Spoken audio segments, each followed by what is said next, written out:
नमस्कार, मैं हूं राज पाठक और आप देख रहे हैं बुलेट न्यूज। बुलेट न्यूज की खास कार्यक्रम संवाद लेकर हम आपके बीच आए हैं और आज हम बात करने वाले हैं बिहार की वर्तमान शिक्षा व्यवस्था को लेकर। देखिए, बिहार में एक कहावत है कि यहाँ पर बेंच कुर्सी सब पास हो जाते हैं, और ये कहावत ऐसे ही नहीं पड़ा है। ये कह सकते हैं कि कल की अगर घटना को ले ले तो बिहार सरकार के एक आदेश आता है कि मैट्रिक और इंटर के जो भी छात्र और छात्राएं हैं जो फेल हो चुके थे उन्हें पास कर दिया जाएगा।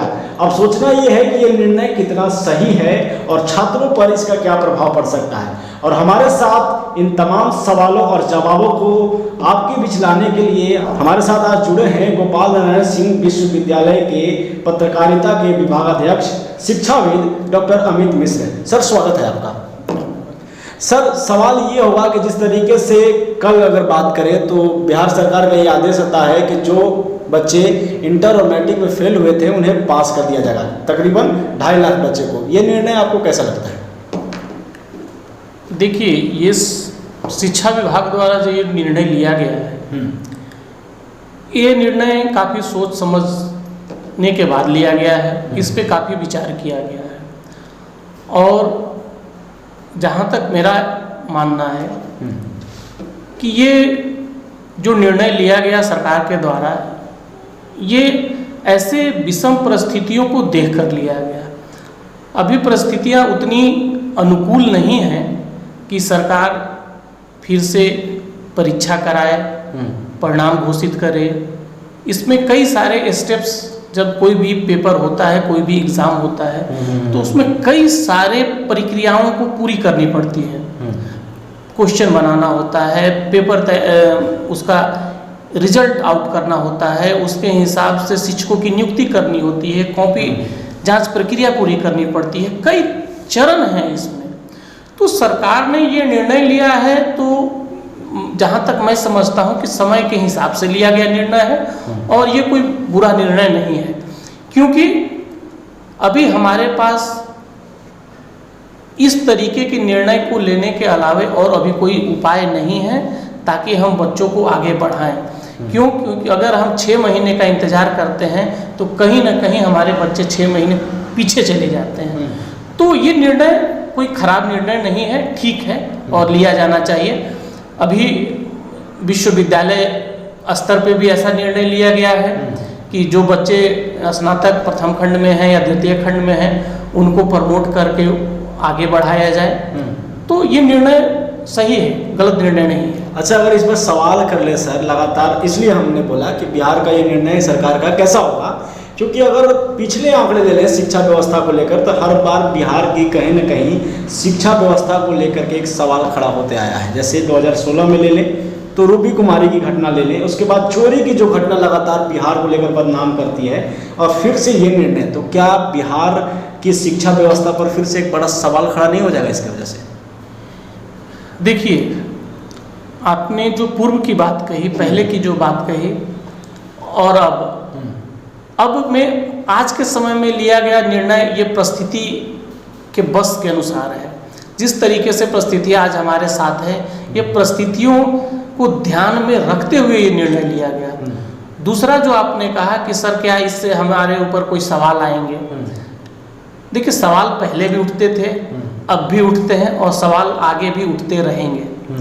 हाँ, ये अलग बात है कि हम जिस तरीके से पहले शिक्षा के क्षेत्र में बहुत आगे थे, हमारा इतिहास पूरी तरीके से शैक्षणिक रहा।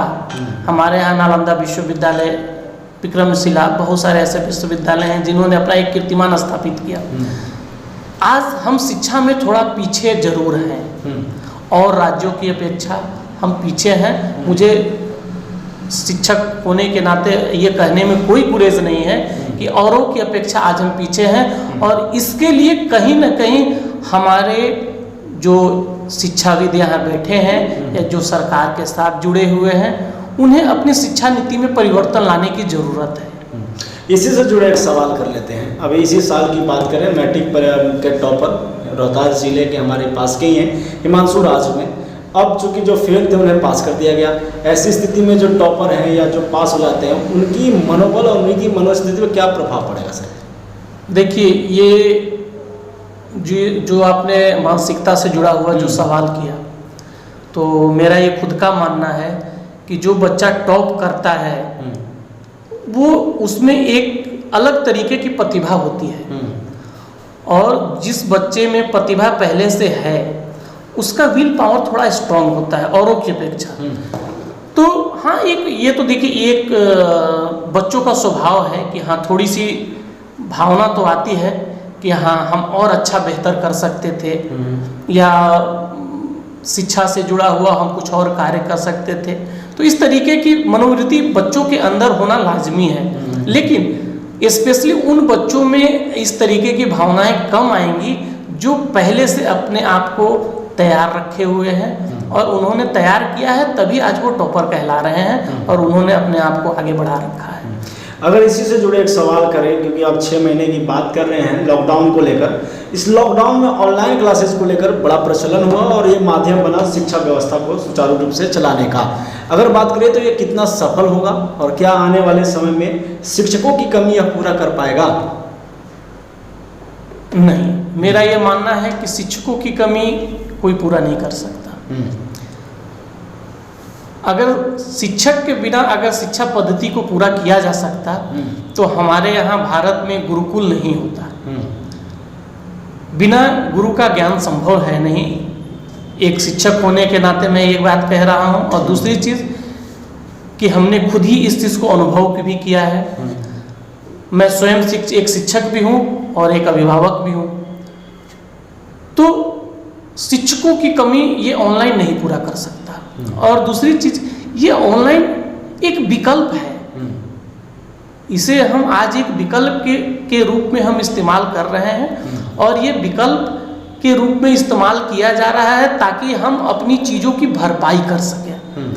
हमारे यहाँ जो चीज़ें मतलब कमी देखी जा रही हैं जिन चीज़ों में, हम उसकी पूर्ति कर सकें। तो ये रिक्त स्थानों की पूर्ति करने का मात्र एक साधन है, ये गुरु का स्थान कभी नहीं ले सकता है।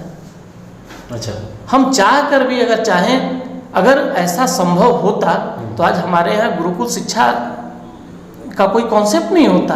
आज देखिए, भारत में पहले से पूर्व काल से ही गुरुकुल की शिक्षा को बड़ा काफ़ी महत्व दिया गया है। गुरु शिष्य का एक संबंध होता है, जब दोनों के बीच में संचार होता है, जब दोनों के बीच में कम्युनिकेशन होता है, तो बच्चा जो जिस विषय में उसे कम जानकारी होती है वो गुरु से संचार के माध्यम से या फेस टू फेस कम्युनिकेशन के कई सारी चीज़ों की अपने आप में गुरु के गुण को सीखता है, उस चीज़ को एब्जॉर्ब करता है।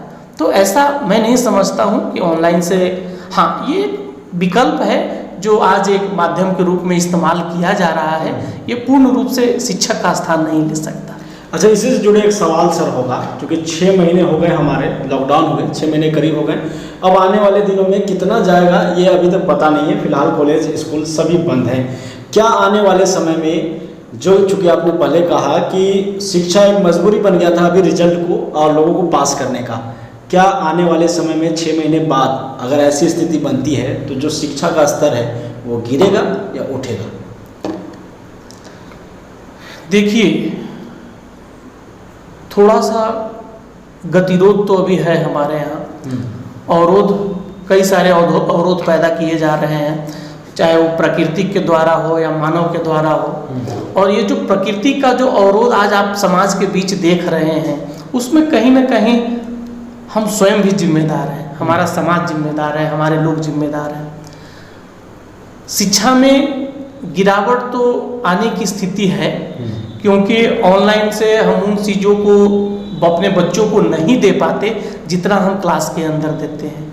क्योंकि क्लास के अंदर हम बच्चों के साथ बॉडी कम्युनिकेशन भी करते हैं, और जब हमारा उनके साथ बॉडी कम्युनिकेशन होता है, जब वो हमारे जेस्चर को देखते हैं, तो ये भी एक संचार की स्थिति पैदा करता है और बच्चे भी इससे सीखते हैं।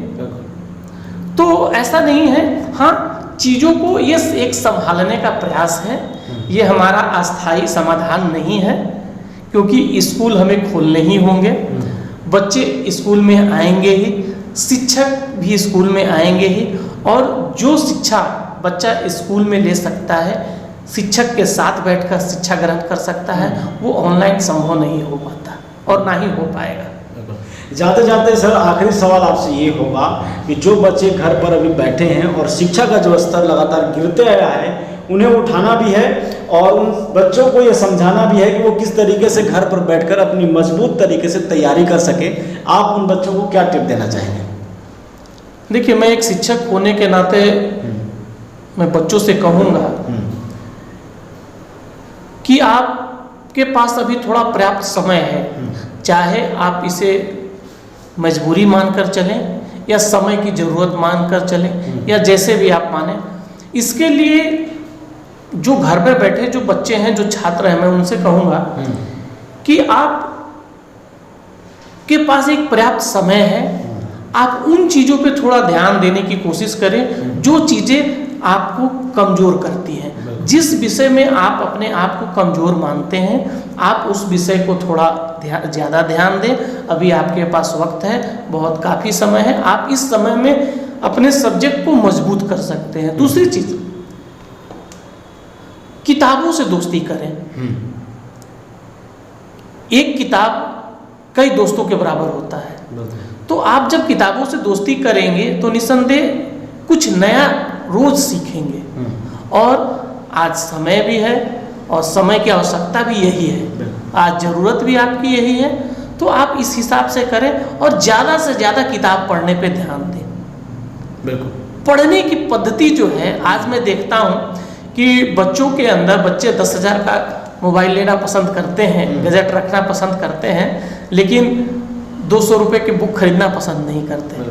तो मैं बच्चों के साथ साथ अभिभावकों से भी ये आग्रह करूँगा कि इस समय, संकट के समय में बच्चों को किताबों से ज़्यादा नज़दीकियाँ बढ़ाने की कोशिश करने के लिए बोलें और खुद भी बच्चों के साथ थोड़ा समय दें।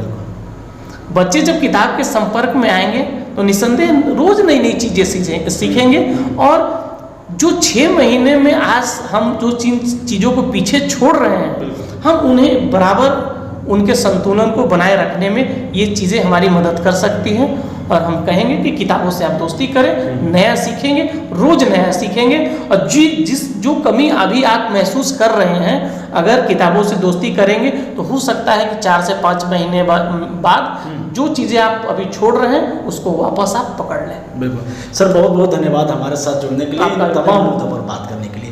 तो ये थे हमारे साथ डॉक्टर अमित मिश्र, जिन्होंने बताया कि अभी की जो वर्तमान शिक्षा व्यवस्था को लेकर के और कोरोना काल को लेकर के सरकार का जो फैसला है वो कहीं ना कहीं समय की परिस्थिति को देखते हुए है। मगर साथ ही उन्होंने यह भी कहा कि जो बच्चे घर में बैठे हैं उन्हें इसी समय की परिस्थिति के साथ अपनी तैयारी भी रखनी चाहिए, ताकि उनकी शिक्षा व्यवस्था और उनकी शिक्षा पर कोई प्रभाव न पड़ सके। फिलहाल इतना ही, बन रही हमारे साथ। बहुत बहुत धन्यवाद।